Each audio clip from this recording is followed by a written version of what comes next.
ቀይ ቦኔት የለበሱ ከአየር ተምዘግዝገው የሚወርዱ ባለ ሁለት ክንፍ ልዩ ተምዘግዛጊ አየር ወለዶች በአንደኛው ክንፍ ዓላማ በሌላኛው ክንፍ ዲሲፕሊን አንግበው ከአየር የሚወርዱ ውጊያ የሚያስቀሩ ውጊያ የሚጨርሱ የአፍሪካ የነጻነት ቀንዲል የሆነውን አረንጓዴ ቢጫ ቀይ ሰንደቃችንን በድል የሚያውለበልቡ ጀግኖች ስለሆኑ ኢትዮጵያ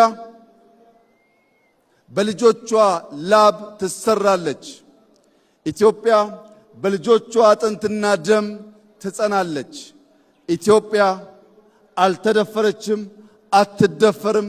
በክብርና በነጻነት ለልጆቻችን የምናሸጋገራት ብቸኛዋ የአፍሪካ ፈርጥ ሆና ትቀጥላለች።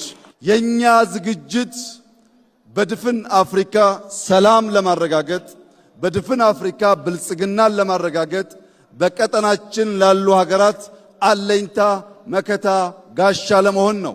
ለዚህም ሲባል በምድር በተራራ በጅረት የነበረውን ስልጠና ዛሬ ወደ ባህር ያሸጋገር ነው።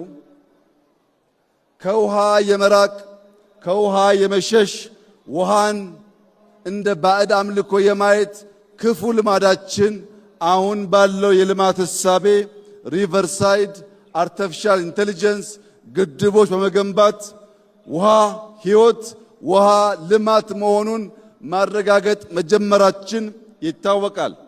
በዚህ ብቻ ሳያበቃ ከሶማሌ ጫፍ እስከ ምጽዋ ጫፍ በባህር የሚያጋጥሙ ሽብሮችን ወንድም ህዝቦችን ደግፈን ሽብርን ለማስቀረትና ልማት ብልጽግናን በቀጠናችን ለማረጋገጥ ለኢትዮጵያ ብቻ ሳይሆን ለቀጠናው በቂ የሆነ ኤሊት ፎርስ ቴክኖሎጂ የታጠቀ ቴክኖሎጂ የሚጠቀም በድሮን ሬኮኔሰንስ የሚያደርግ በካሚካዚ ምሽግ የሚያፈርስ በምሽግ ብቻ ሳይሆን በስትራቴጂክ ቦታዎች በሰላም ወረዳዎች ውጊያን የሚያጧጥፍና የሚያሳጥር ተቋም ኢትዮጵያ ስለገነባች ድፍን የምስራቅ አፍሪካ ሀገራት ድፍን የአፍሪካ ሀገራት እንኳን ደስ ያላችሁ እንኳን ደስ ያለን ልላችሁ ፈልጋለሁ።